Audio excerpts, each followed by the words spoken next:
queda de Caracas. Como é que uma das nações mais ricas em petróleo do mundo foi, assim, tomada em questão de horas?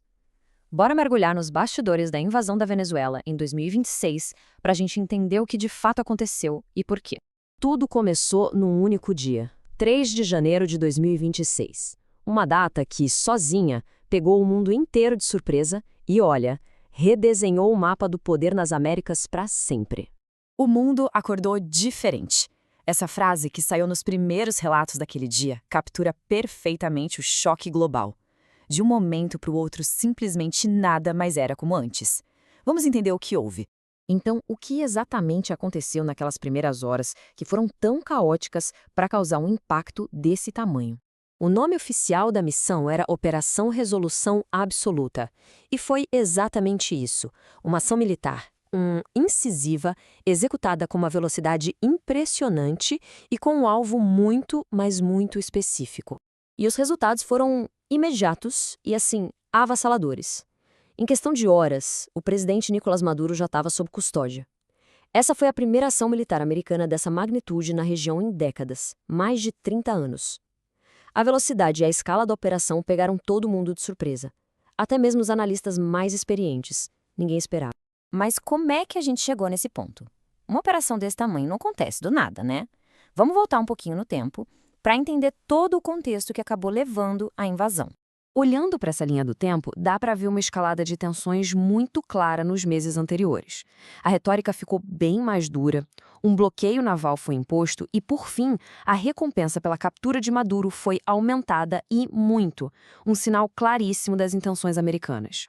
Oficialmente, o governo americano apresentou 3 justificativas principais. Primeiro, a luta contra o narcotráfico, citando o tal cartel do Los Soles. Segundo, a crise humanitária, com fluxo de imigrantes batendo recordes e pressionando as fronteiras. E terceiro, claro, a questão da segurança energética, totalmente ligada às gigantescas reservas de petróleo da Venezuela. E esse número aqui, ele é crucial. 50 milhões de dólares, a recompensa pela captura do Nicolás Maduro dobrou para esse valor em dezembro de 2025. Foi, sem dúvida, o último e mais claro aviso de que a paciência tinha acabado. Certo. Mas como, exatamente, uma operação tão complexa foi executada com sucesso? E em tão pouco tempo?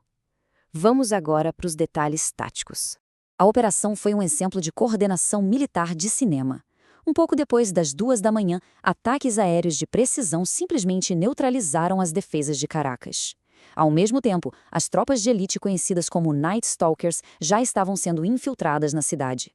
Antes do sol nascer, a missão principal já estava concluída. O alvo era a residência presidencial. Nicolás Maduro e a esposa, Cília Flores, foram capturados e imediatamente levados para Nova York para enfrentar acusações de narcotráfico.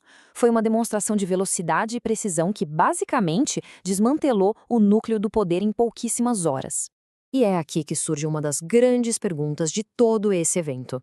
Os relatos dizem que houve pouquíssima resistência das Forças Armadas da Venezuela.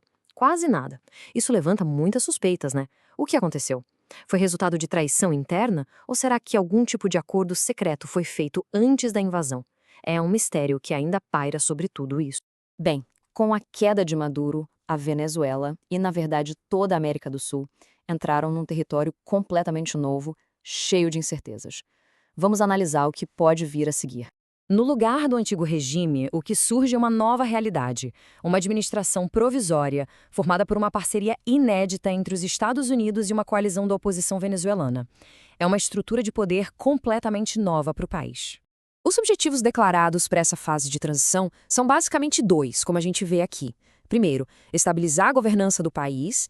E segundo, e talvez o mais importante para o mercado global, retomar a produção de petróleo o mais rápido possível. E tudo isso nos deixa com uma série de perguntas fundamentais que ainda não têm resposta. Vai surgir uma resistência armada? Como os países vizinhos, incluindo o Brasil, vão reagir a essa nova presença militar tão perto? E o futuro da indústria do petróleo? A verdade é que o mapa geopolítico da região foi, sem a menor dúvida, redesenhado. E assim, a gente chega à pergunta final, aquela que vai definir o legado desse evento todo. Essa intervenção vai ser vista pela história como uma ação necessária para restaurar a ordem ou como um erro histórico com consequências caras e duradouras para toda a região. Só o tempo vai dizer.